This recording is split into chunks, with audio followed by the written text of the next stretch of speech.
यज्ञ के उपरांत मनुष्य जाति के सबसे उत्तम साधन के विषय में हम जानकारी करना और कराने का प्रयास कर रहे हैं। आज का विषय है मनुष्य और अन्य जातियों में अंतर क्या है। मनुष्य भी खाता पीता सोता है और पशु पक्षी भी खाते पीते और सोते हैं। मनुष्य भी संतान उत्पन्न करता है और अन्य जातियां भी संतानों को उत्पन्न करते हैं। उनमें अंतर क्या है? सभी मनुष्य से अलग अन्य जातियां केवल भोग योनि में कहे गए हैं, केवल भोग करते हैं। मनुष्य दो कार्य करता है, अपवर्ग भी और भोग भी। भोग का अर्थ है कि प्रारब्ध के संस्कारों के अनुसार जो परमात्मा की व्यवस्था से आत्मा को शरीर मिला हुआ है, उससे उसी शरीर के धर्मानुसार कर्तव्य कर्मों को करना, ये भोग है। अपवर्ग, जब यह ज्ञान हो जाए कि मैं आत्मा, मेरे प्रारब्ध मेरे द्वारा किए जाते हैं, परमात्मा उसमें कोई फेर बदल नहीं करता, और ज्ञान के आधार पर अपनी उन्नति के लिए सत्य ज्ञान विद्या को प्राप्त करके आगे बढ़ने का अत्यंत पुरुषार्थ करता है। इसका नाम अपवर्ग है, ऊपर को उठना। जो मनुष्य किन्हीं पिछले संस्कारों से बने हैं, तो मनुष्य के शरीर से कोई ऊंचा ही सामान चाहिए, यह ज्ञान हो जाता है। अब प्रश्न यह है कि यह ज्ञान कब होगा? पशुओं के और मनुष्य के कर्म करने में विशेष क्या है? पश्यति स पशु, जो केवल देख करके चलता है वह पशु। जैसे देखा देखी यदि हम कोई कार्य करते हैं, चाहे भक्ति का है, चाहे खेती का है, चाहे अन्य कोई कार्य है, देखा देखी अगर हम कोई कार्य करते हैं तो वह पश्यति स पशु, ऐसा पशु करते हैं। मनुष्य क्या करता है? देखता तो है, पढ़ता भी है और सुनता भी है। वो चार कार्य करता है। वो श्रवण करता है, सबसे पहले सुनता है, फिर मनन, उस पर सुने हुए विचारों पर मनन करता है, विचार करता है। फिर क्या करता है? निधि ध्यासन, जो उस सुनी हुई विचारी हुई बात का, विचार का धर्मानुकूल श्रेष्ठ अर्थ है, उसको आचरण में लाता है, उसको अपने निधि बना लेता है, अपनी जमा पूंजी बना लेता है और अपने प्रयोग में लाता है। फिर आया चौथा नंबर, साक्षात्कार। फिर वह साक्षात्कार अर्थात उसका प्रयोग भी करने लगता है। ऐसा ऋषियों का और वेद परमात्मा के ज्ञान का आदेश है। और अगला प्रश्न ये बनता है कि साक्षात्कार, निधि ध्यासन, श्रवण आदि कब करता है मनुष्य? प्रश्न फिर वही आएगा, मनुष्य और पशुओं में अंतर क्या विशेष है? बुद्धि तो पशुओं को भी है, मन भी है, मनुष्य को भी है, और ये साधन अन्य जातियों में भी हैं, लेकिन सक्रिय भूमिका मनुष्य के शरीर में ही निभा रहे होते हैं ये तत्व।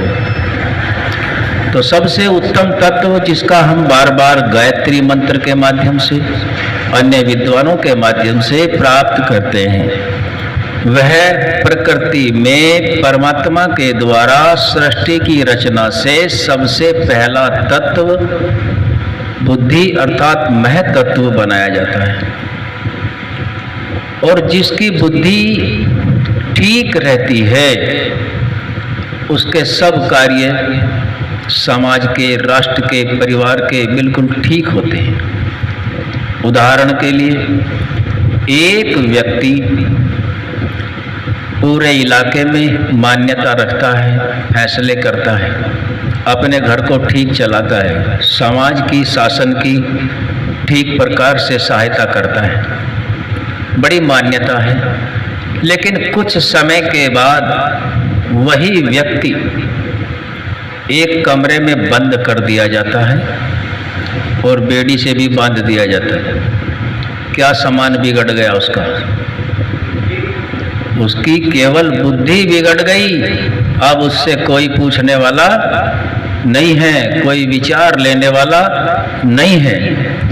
जब तक मनुष्य को मनुष्य जाति में आकर के ये ज्ञान न हो जाए कि ये तो बुद्धि का कार्य है, ये आत्मा का कार्य है और ये शरीर का कार्य है और ये परमात्मा की व्यवस्था है, जब तक मनुष्य बुद्धि के विषय में जानकारी नहीं करेगा, बुद्धि है सबको, लेकिन आचरण में कितनी है वो ऋषि बताते हैं, जब तक उसको ठीक करने के लिए प्रयास नहीं करेगा तब तक उत्तम बुद्धि नहीं बनती। बुद्धि को पवित्र करने का साधन भी बताया ऋषियों ने, ऐसे ही तो नहीं छोड़ा। अगला प्रश्न है कि बुद्धि भाई जब प्रकृति से मिलकर बनी है तो दूषित तो है, पवित्र कैसे करें? पवित्र मनु कहते हैं मनुस्मृति में, आद्भिर्गात्राणि शुद्ध्यन्ति मन सत्येन शुद्ध्यति विद्या तपोभ्याम भूत आत्मा बुद्धिर्ज्ञानेन शुद्ध्यति। तो शरीर तो जल से शुद्ध हो जाता है, आद्भिर्गात्राणि शुद्ध्यन्ति, मनः सत्येन शुद्ध्यति, मन भी उत्तम पदार्थ है, मन सत्य बोलने से पवित्र होगा। विद्या तपोभ्याम भूतात्मा, आत्मा जो है विद्या और तप से पवित्र होती है। अब नंबर आया किसका? बुद्धि का।